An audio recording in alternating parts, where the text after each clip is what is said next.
Hi, it's Cara Brown, and this is Watercolor Conversations. It's a place where I share my love of watercolor and my seeking, my teaching, my discoveries, the connections I see, and just in general what it's like to be alive at this time here on planet Earth.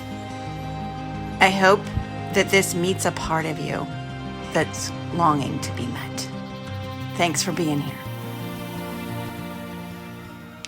Here's the first post that I'm revisiting. It's the first post that I wrote.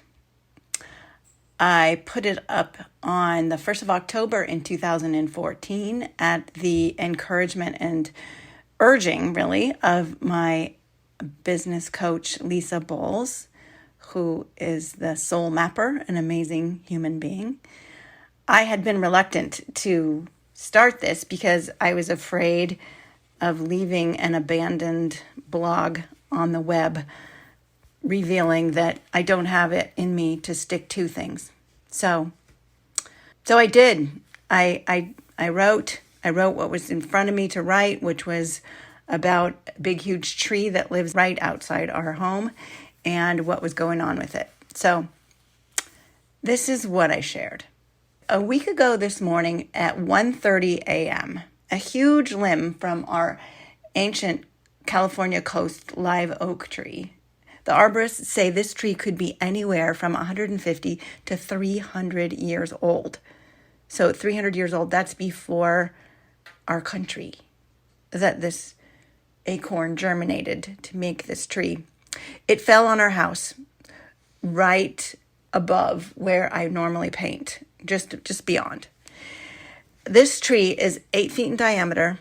It's about the same distance from our front door. It's about 45 feet into the air and twice as wide. We live under this thing. Probably we should not have, we didn't. Probably a house should not have been built underneath it, but that was done in 1954 before either Joe and I were born. So it's now ours to take care of.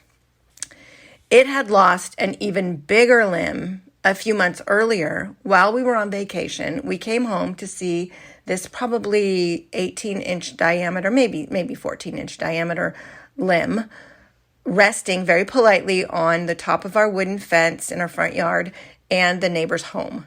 It did no damage, but it certainly could have. I don't know what compelled it to fall so gently, but it did. To all of our good fortune. But this one did some damage, and it woke me up in the middle of the night and shook the house. So at the first light, we had our tree guy, Ray Moritz, come look at it. He's a consulting arborist and an amazing human. And he saw the solid wood of the branch and thought that the tree was likely unsafe. He suspected that the wood in the tree was brittle because of the drought. So that meant that it was on us to take down this enormous, beautiful piece of nature sculpture that processes who knows how much CO2 into oxygen every day and has been for all these years. So I cried. I talked to a tree whisperer, a lovely woman whose name is Heather Preston. I met her at Light Rain when I was doing art reproduction. We scanned all of her beautiful drawings and paintings for her book, Tree Spirits. She consoled me, and she wisely suggested that I honor the tree with photos, with drawings, paintings, and then with ceremony before it came down. It's such a huge deal to have the responsibility of deciding something like this. Once the tree is chainsawed down, it's done. It's over. This living thing is no more. I suppose there could be sprouts that could come up from the roots, but as it is, in its majesty, it was over. So, and it seemed really inconceivable. Like it's pushing out new leaves. It's seeming fine. So I called the arborist and I said, could we press pause on the plans? And it turns out that right then they were in conference trying to figure out how to save the tree. So we pruned it heavily. They guided the tree guys to cable the spars together to hold itself up in big storms so that we could leave it for the birds, the squirrels, the shade-loving plants below it. I noticed that year, though, that this tree had an unusually abundant crop of acorns. I asked the tree guy if he knew about it, and he wasn't sure, but I went out and noticed that other coast live oaks in the neighborhood, on my walks, they did not have all of these abundant acorns, and some of them didn't have them at all. So this sent me off to Google, where I am found very often because I am a search geek for a good reason.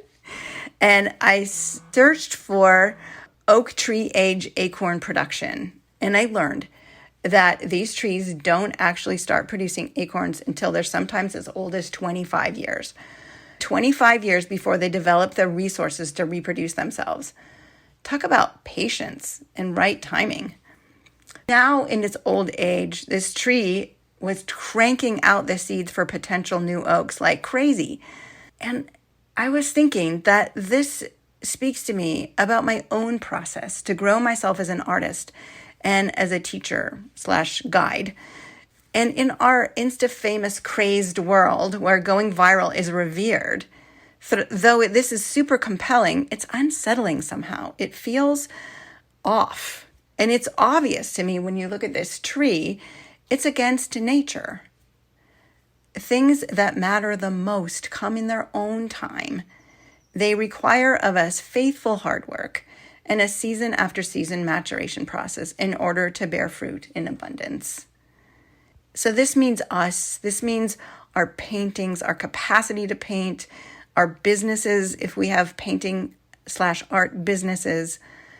It's what we need to do is to just be the 25 years. I've only been doing this now, and I'm talking right now, 2022, for less than 20 years. So I think all of the trees that have gotten planted, so to speak, from the acorns that have come off of my tree are served like a bonus. So I don't know if this helps us all chill out, but I certainly hope so. And it's fun to be reminded of this at this point in time. It's fun to do this. I hope to do more. Thanks for being here with me. And let people know I'm doing it if you want to. This seems like it's a cool thing. I get definitely more watercolory in the future. This was just where I started my first writing. So thanks. Okay, bye-bye.